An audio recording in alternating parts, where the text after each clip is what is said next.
working with thousands of women with low libido issues, we'll call it, sexual shame, trauma.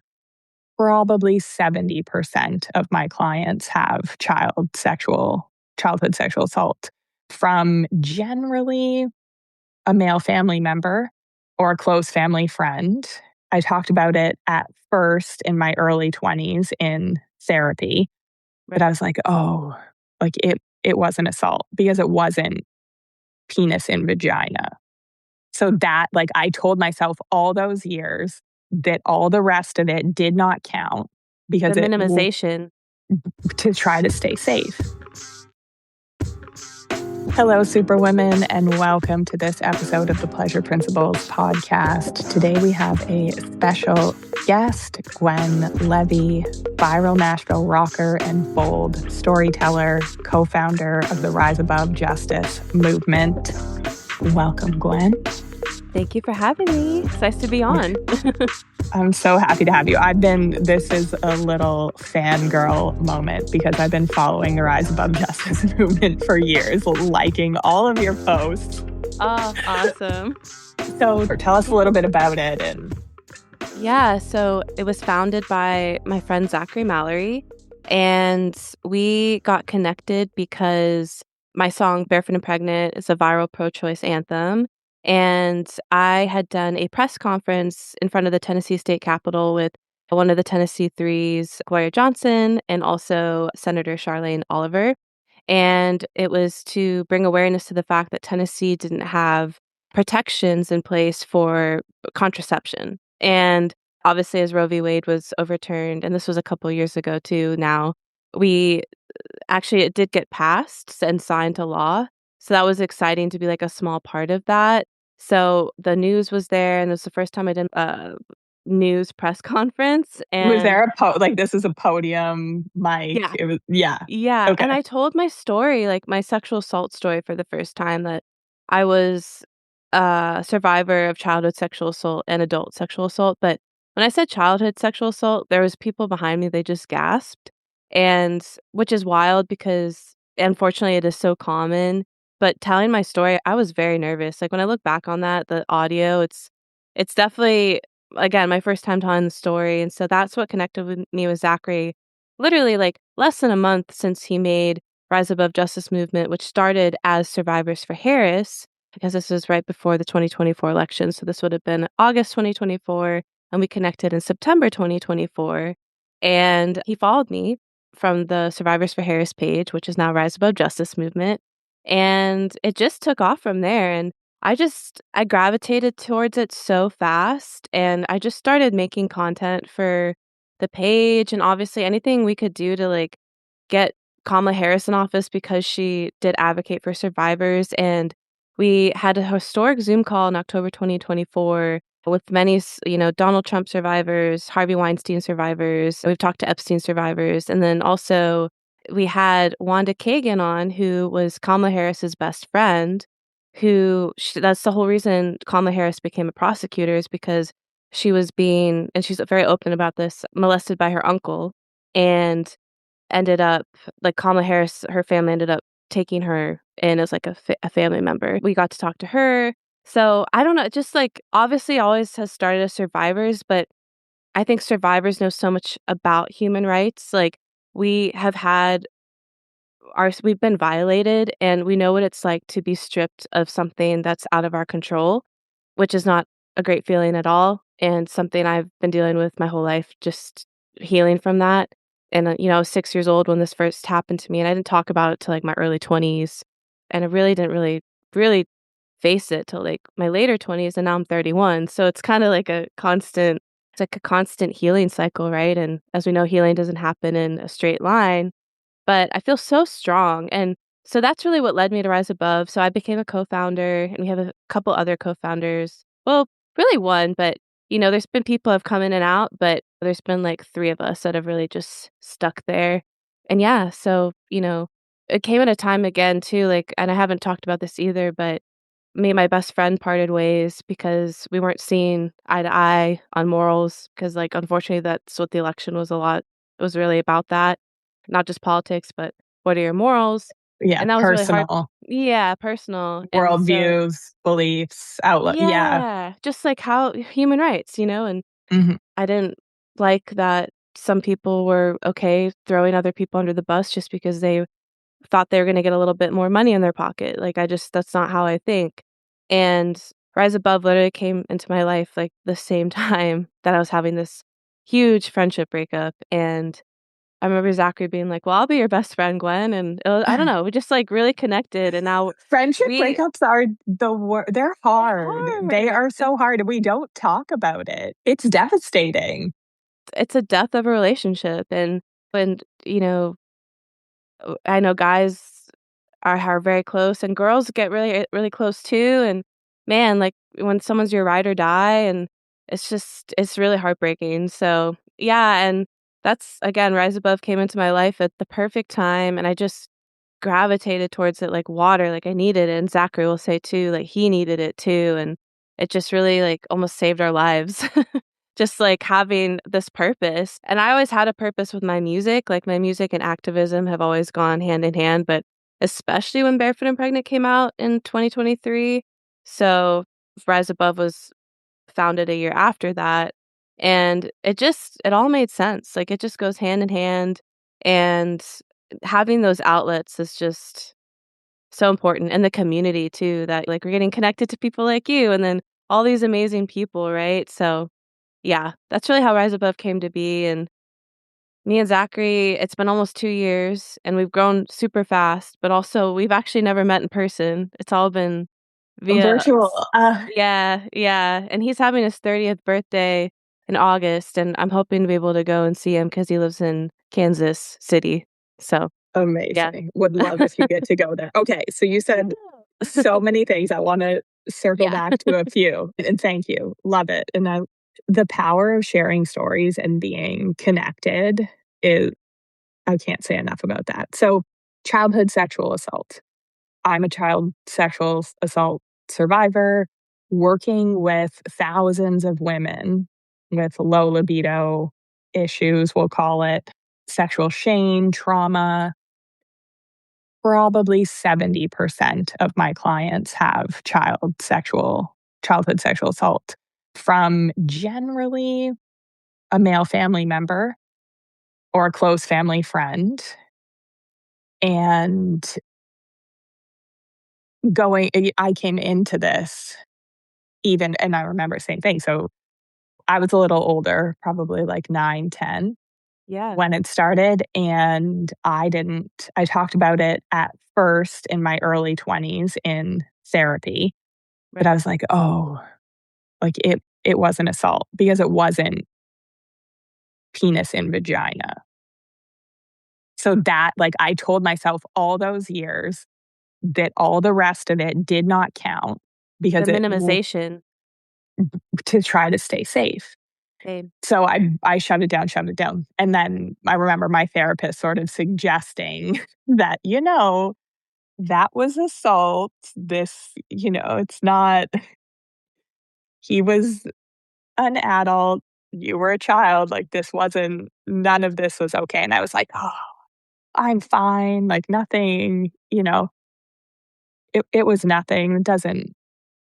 Didn't count because it wasn't penis and vagina. It wasn't our stereotypical version of what we Right, say right. sex Mhm. is. And then I've had all these issues with my body, my vagina. I was getting cysts in my vagina.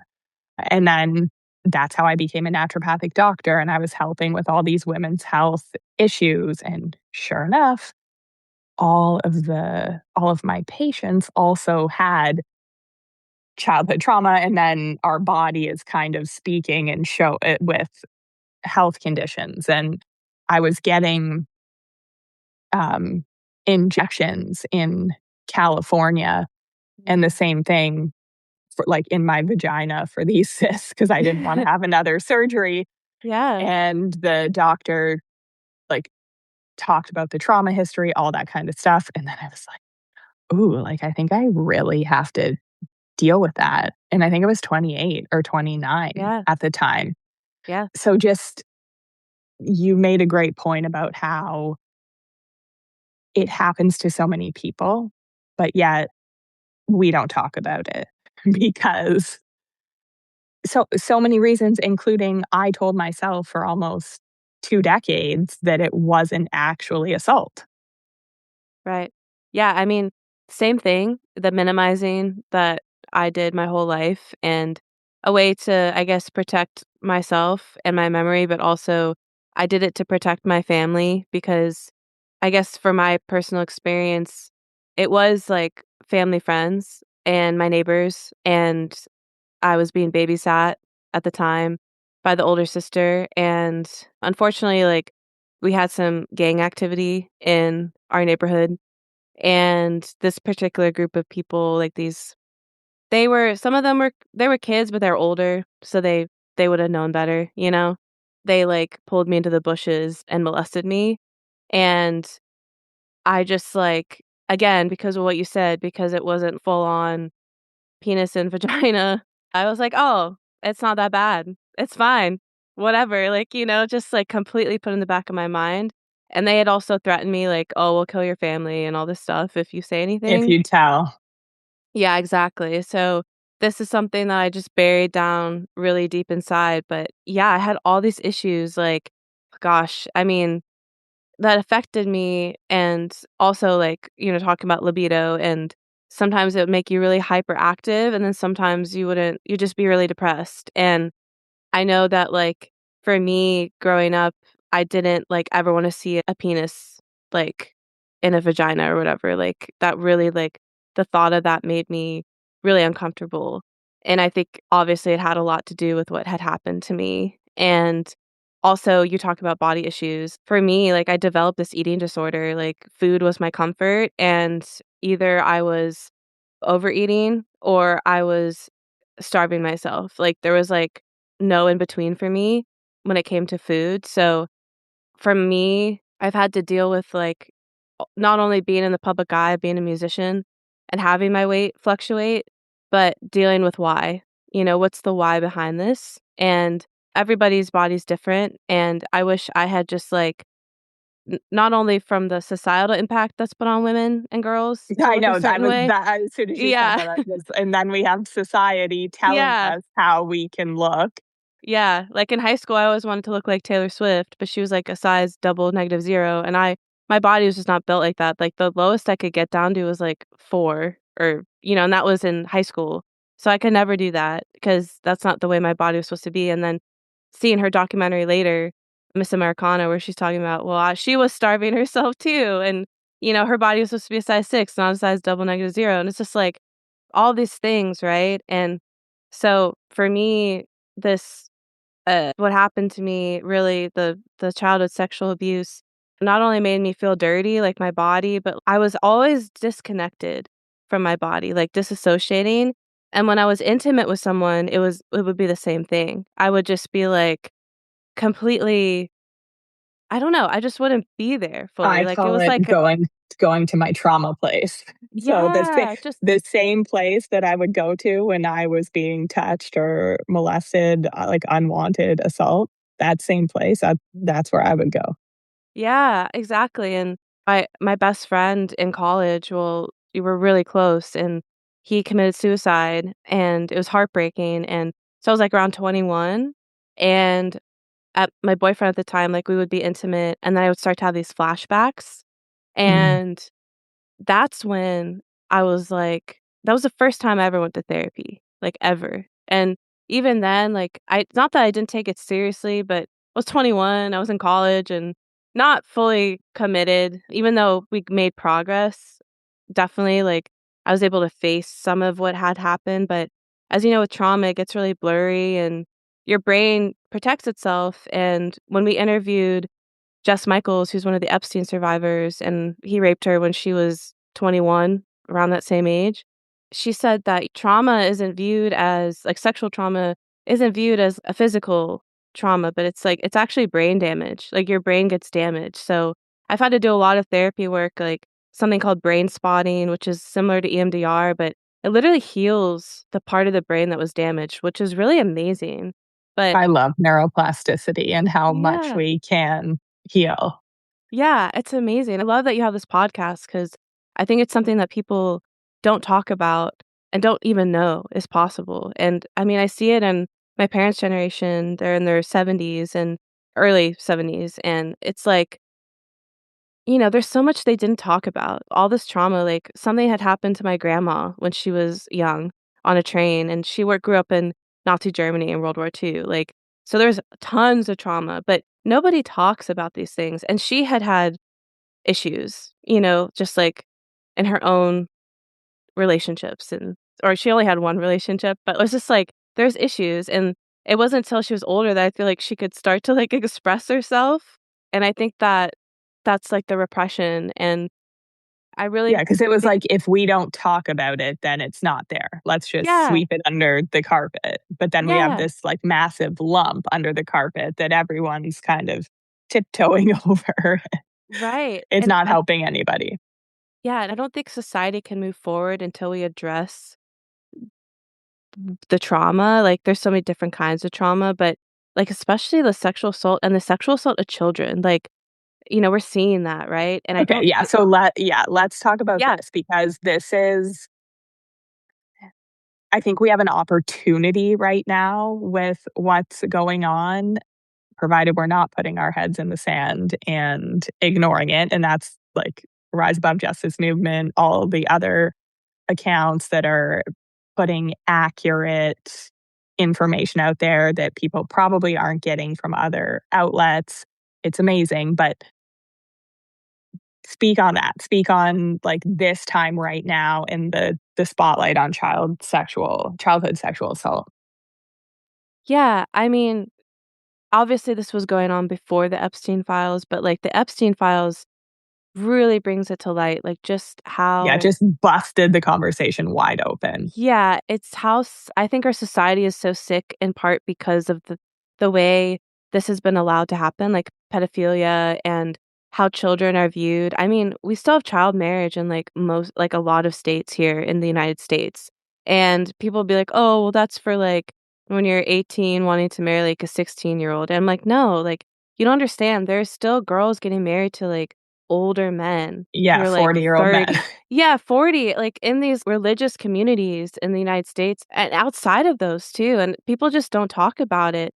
Um, and the Epstein files, like, obviously Rise Above Justice Movement, we have talked and are friends with a lot of the Epstein survivors, and hearing their stories, it's heartbreaking. And I remember when the Epstein files, like, the second drop happened, and they do it in such a way that's so insensitive. Like, the DOJ, like, at this time, it was Pam Bondi releasing it, and then the names being of the survivors being unredacted, but then the abusers being redacted. It's I just like, so disgusting. just that fills me with so much rage that I can't even process. So, it's Yeah, I so mean, it's I so needed some harmful.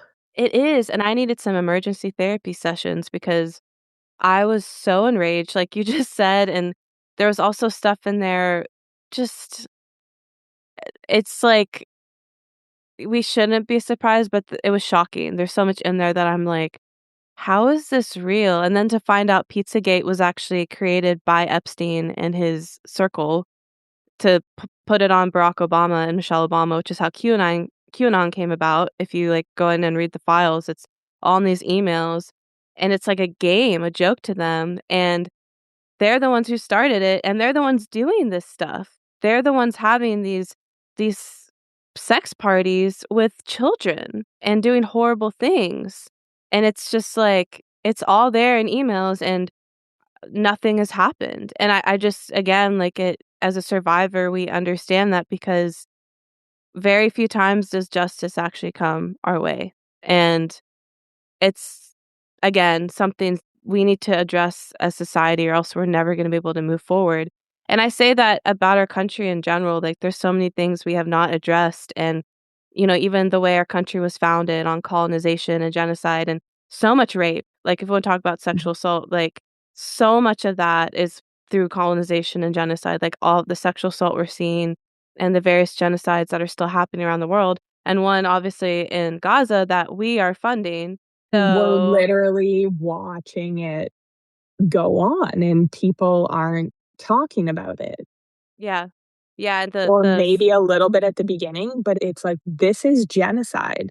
How can we ignore that this is literally happening? yeah. I think and I have Jewish heritage, Jewish last name, and my dad's side is Jewish going back all the way, like, I think, like, if you go back to our DNA, if the family lore is correct, then I think our family would have originated in Israel, like, whatever, like, whatever that is now. It's just such a mess because you grow up with Jewish heritage, and my parents were not pushing that towards me, but I had other family members that, very pro-Israel and Zionist and finding out history about my family and how a lot of them were Zionists and helped found like the American Zionist movement and things and learning that actually a lot of the things we were told were incorrect and the propaganda and the brainwashing runs deep, but we see it in our own country too. And yeah, it's something that I don't wanna say it would have been different if Kamala Harris had been elected, like, we can't go into what ifs, Yeah, but what if? But yeah, I think she was the only candidate that was for a two-state solution, and but she was under the Biden administration that were allowing the genocide to happen, and we're funding it, and I think she even talked about, like, in her book how Biden she didn't really get to speak about how she actually felt, and I'm not trying to, like, give her a pass or anything, I just think, again, if we wanna get into being a woman and she's a woman of color, yeah, a lot got just thrown at her, put on her that, again, not trying to give her a pass, but, like, it's just the way people view women and women women of and color. people Yeah. of yeah, Yeah. yeah, Yeah, yeah. exactly. That was definitely working against her because and I'm Canadian, so the Okay, yeah. total ins and outs of American politics, I'm not Yeah. big general stuff, yes, but the because you've never had a female president and never like and Barack Obama was the first person of color, correct? Yeah. Yep. Yep. So, We are very behind, and they always try to make it seem like Canada's behind us, and I'm just like, "No." no, we've had female prime No. ministers since I was in elementary school or like Like, even before that. even on basic human rights, universal healthcare, like, we just posted a story heartbreaking about how there's a retired firefighter for the NYPD or sorry, the New York Fire Department, and he died from lung cancer because United Healthcare denied him his treatment. And it's like, this happens every single day in America. People can't afford their healthcare, and who's giving them the cancer? Who's making them sick? You know? It's just I know we could go on so many When you tangents, I but know when you start to look at when it gets so big and then the childcare issue that you have and how women don't get paid leave or it's like 6 weeks or something of if paid leave. that, a lot of times they don't get anything, but yeah, I think my friend just had a baby, and the dad got more paternity time than she did. So, It's wild. yeah, yeah, yeah, I have clients whose they're divorcing, like, they're all of this stuff, their husbands went one way, and then their wives I have some that they have literally needed abortions because of like, they've needed medically necessary abortions, and their husbands are just, like, pro-life, like, this is ridiculous, that's the way yeah, it's so they're voting. pro-life to let your wife bleed out because she can't get abortion care. A DNC is abortion, everybody, like when is it how it's like, what is it gonna take? Like, I just think I've always said, like, one female life, like, one woman's life or girl's life is not worth having an abortion ban because it's not gonna stop abortions, and women are still gonna need that care, the health care they need and deserve. So, it's not pro-life to me, and also, nothing's pro-life to me when, not every child is fed and clothed and housed and educated, and also it comes into the world being wanted. Like, people are like always like, "Oh, you're pro-choice." Well, you wouldn't be here if your mom didn't have you. And I'm like, well, if my existence would have hurt my mother in any way, or she didn't want me, I was unwanted and uncared for, why would I want to be here? Like, life is already hard enough. Like, whatever you believe about, like, the afterlife, whatever, like, how we got here, like, like, this 3D existence is hard, and why are we trying to make it harder for people? But it just, when they say pro-life, for me, it's just cruelty. Like, I don't hear pro-life, I hear anti-choice.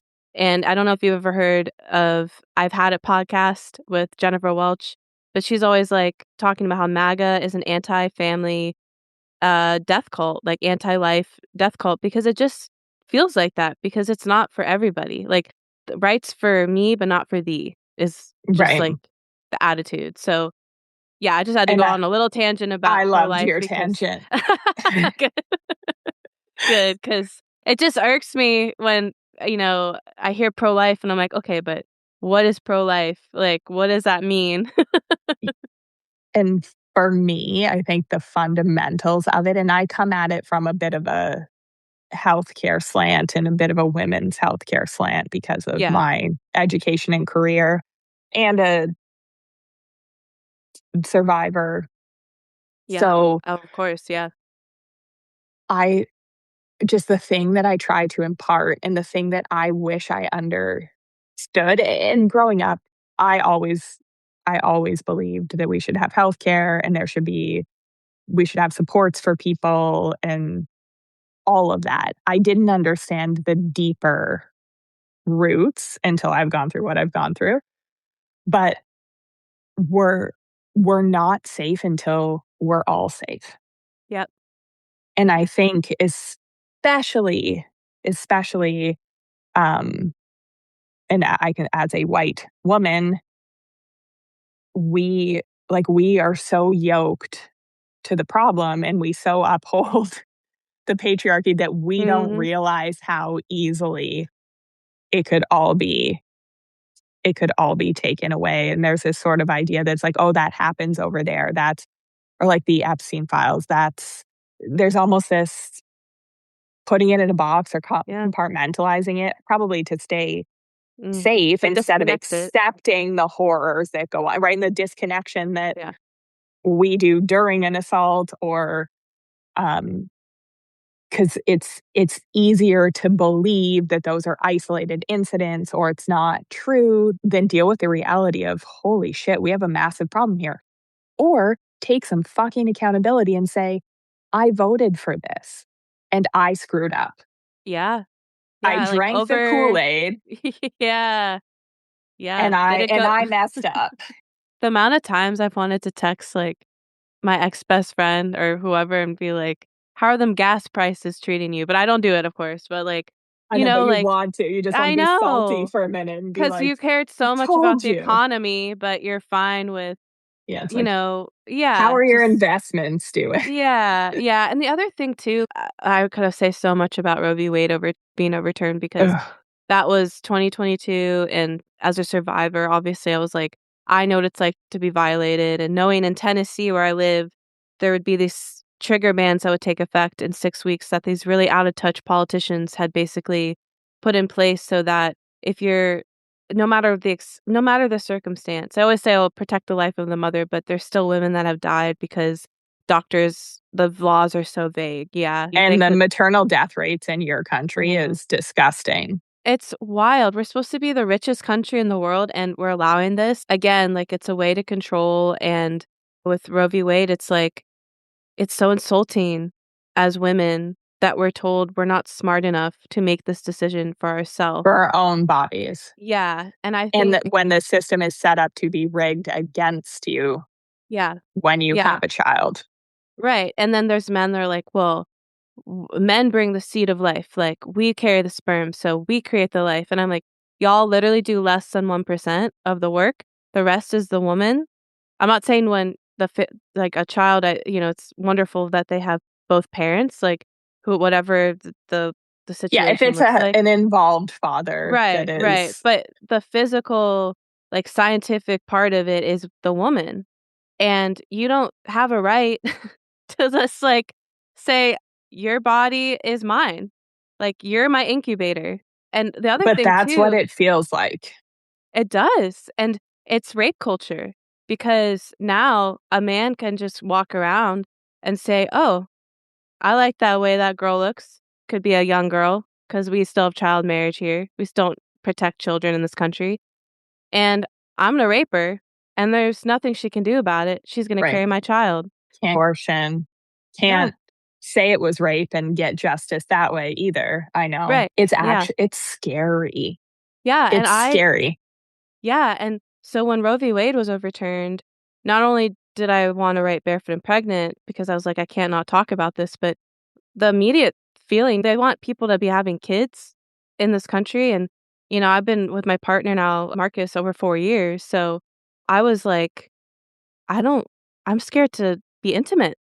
I'm scared, like, I have an IUD, which is, like, 99% over 99% accurate or effective, but I was still like, "I'm really scared." It changed the way I even viewed wanting to be intimate with my partner, and that's what they want is more children, but now they're making people more scared to have children. It's wild. I don't wanna have a child in this state. Like, if me and Marcus ever had children, I don't think I would be here in Tennessee. And there's so much I love about Tennessee. I've lived here since 2017 in Nashville, but there's a lot that I'm just like, when I moved from Northern Virginia, which is right outside of Washington, DC, I went to one of the most diverse high schools in the country, and Michelle Obama came to speak there, and, like, I grew up around diversity, and my aunt traveled the world, so I got to visit her in different places in the world, so I was a very worldly person, but, like, moving to Nashville was a culture shock, and so then you add all this other stuff,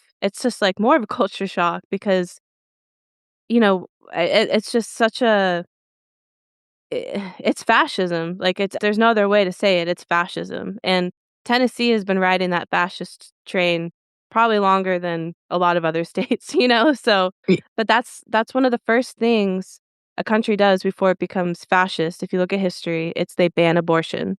They take away a woman's right to choose for herself, and they wanna come after birth control now. They are soft launching the death penalty for women for not only getting abortions, but women who have IUDs, and they're gonna I keep. saw that on your stories. Yeah, Yeah, and people are like there's people in the comments, I get trolls all the time. They're just right. like, "This is bullshit. You're the R word. You're dumb," like, all this stuff, like, "You don't know what you're talking about," and I'm literally citing scientific journals in that video, and people still are like, "You're lying." Because they don't wanna believe it, but this is happening, like, this is our reality. It's been happening And I this guess whole that's a part time. that I don't understand. I didn't understand it with the last election. I didn't understand, and then some of my clients and friends that live in the US, they were saying, "Well, we actually need to find social accounts to get us the right information," and just how much things were getting twisted, and really the election was just like a big marketing campaign, Oh, but so much to get anti-trans, anti-women, so much was spent on all of that crap, like, seriously, like, just and to attacking people's human rights, like, it's disgusting. and how have we gotten so lost from the fundamentals of what it means to be human and what it means to be connected and what it means to care for other people because they are, and it's just Yeah, and I think, we're going back to being white women and having privilege, and my partner's Black, and I have a wonderful relationship with his parents, and his mother is an incredible woman and has been through so much. She's being a person of color, and they're Black, but they also have indigenous roots as well, and, thinking about, again, going back to this whole thing, how we have never dealt with how I know Canada has its own history too of colonization and genocide. yes. We've never dealt with it. We've We're never not made a. any better, like, than you Yeah, on that yeah, completely. but Stolen at least land y'all is are taking care of your people because We've never given reparations. Like, we need to do that because and then there'll be people like, well, white people were enslaved too. Okay, but not this is not the same rate. Like, and our country was literally founded on wiping out an entire people. Like, we still do it with reservations to Native Americans. We are still doing it to Black people with our systems. Like, there are still people unjustly incarcerated for having smoked a plant, like weed. Like, you're telling them, but it's like Black people, but white people, it's fine, you know? So don't tell me we don't have racism, we don't need the Civil Rights Act, we don't need the Voting Rights Act. And being here on May 7th in Tennessee at the Tennessee State Legislature when they gerrymandered Memphis. I don't know if you heard about this, but the gerrymandering they're doing is basically Jim Crow 2.0. So stripping Black voters of their rights. Like, Right. and I keep saying, like, this has been obviously going back, but like a lot of people are waking up now. And Donald Trump had the Black male vote and the Hispanic male vote. And also, obviously, the vote of white women, the majority. And that's wild. And now Black That men. blew my mind. The white Yeah. women vote blew my mind. I was Yeah. honestly shocked about that. Yeah. And my mom was like, it was mainly a lot of people in my demographic, her age bracket. And I was like, yeah, I literally went to vote and there was a woman probably around my mom's age. And I saw a little bit of her ballot before she turned it in. And it was for Donald Trump and JD Vance. And I'm like, y'all are literally like, I'm doing more to fight for the rights of your daughters and your granddaughters than you are. Like, you are stripping that because you think I want to hold on to my money. Like, Americans are And obsessed with their money. how yeah. Even though it's more cost effective to treat people, give people basic human rights, universal health care than it is to strip people. It's like so crazy. So all I'm gonna say on that, and I want to talk about your personal healing journey before we wrap, but we need matriarchal society and not matriarchal society. And I need to explain this. I probably explain this like 3 times a week. It's Yeah. not it's not the reverse. It's not women on top. It's not power and control. Like, so men have had power and control over women, children, minorities, For right? That 6,000 years. People think patriarchy has just existed since the beginning of time. No, it's been no, fuck no. 6,000 years. In And six go thousand ahead. years of things circling the drain, like Yeah. we're just it's getting Yeah. worse. And I mean, if we can't look to how we treat children, how we treat women, minorities, the state of the planet, and the genocides going on globally, eh, like, if we can't point to all of that to say we need to do something a little different, I don't know what the hell to say. I'll speak on matriarchal Yeah. society on a different Yeah. But episode. it's also what they say about feminism. Feminism is hating men. No. We No, just want it's equal loving rights. everyone, Yeah, and everyone. matriarchy, like you said, is just taking care of people, taking care of people, like women. Like, that's really inherently like what we want to do, Yeah, right? if And we have societies that protect women and children, everything will flourish.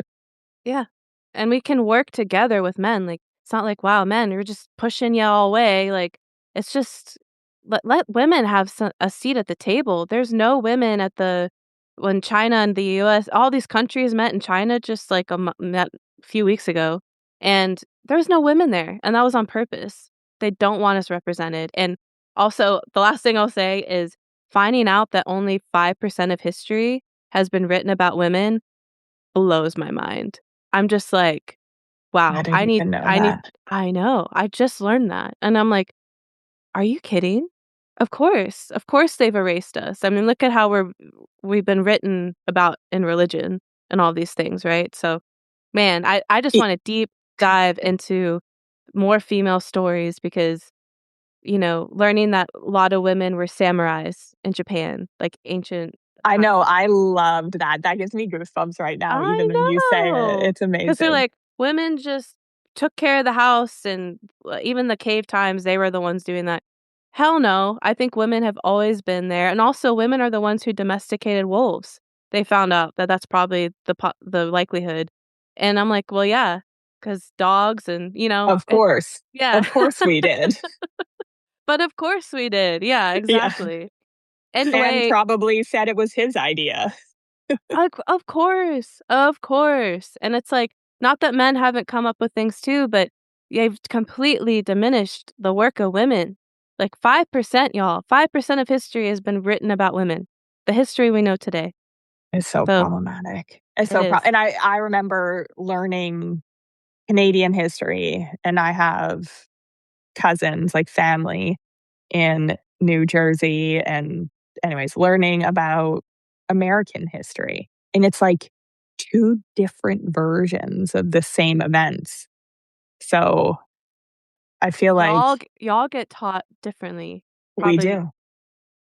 And I mean, maybe I'm a Mhm. little biased up here in the North Pole, but No, no, I I believe like to you. think that ours was a little more accurate, Yeah, I'm and yours sure. was all like, "We're the best, and we're number 1, and I we remember own there was, like everything, and we." yeah, I remember for the Trail of Tears, my parents live where the Trail of Tears started in Georgia. And literally in history textbooks, it was maybe this much we learned about the Trail of Tears. Like, that was a whole genocide that, like, we barely even got taught, and slavery was like, oh god, so problematic. Yeah, and I mean, we did not learn enough about indigenous culture, and it w I feel like a lot of it probably was glossed over about stolen land, and yeah, we could have done better.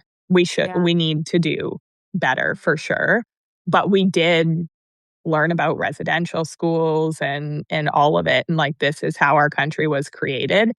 I I but then again, you have, like, white privileged teachers teaching on that history, Right. which they don't fully understand, Yeah. talking to a bunch of white kids in a small town. So it's like, I I learned it, but I didn't understand the weight of it. But then as you get older, I think at least because those seeds were planted, it's like, yeah, this was really fucked up. This is a thing. Yeah. So, And one of my new songs my new song that just came out, "Shut Up," I talk about that where, the same people wanna colonize the world who have been, wanna colonize our minds, like, with everything happening in AI. Like, it's like they're trying to colonize every part of us. Everything. and we need to talk about AI too. I Oh I god. probably need to have you back for a part 2 Yeah, because I'm down. I know, I could talk to you for hours. Yeah, this is okay. awesome. You're coming back for part 2. Woo! Okay, and so before we wrap, tell everyone where can they find you? Where can they listen to your music? Yes, it's at Gwen Levey Music, so GWEN and then LEVEY, like Chevy to the levee, but with 2 E's. I like it. And Gwen Levey and thebreakdown.com, and obviously at Rise Above Justice Movement. We wanna see y'all there and hope you enjoy our community, and Jordan, thank you for being a part of the community. I know we didn't get to talk about my healing journey, but, Well, yeah. not part 2. Part 2. Oh, okay. Okay, part 2. We're coming back. Okay. Yeah. Thank you. It's been fantastic. Thank you.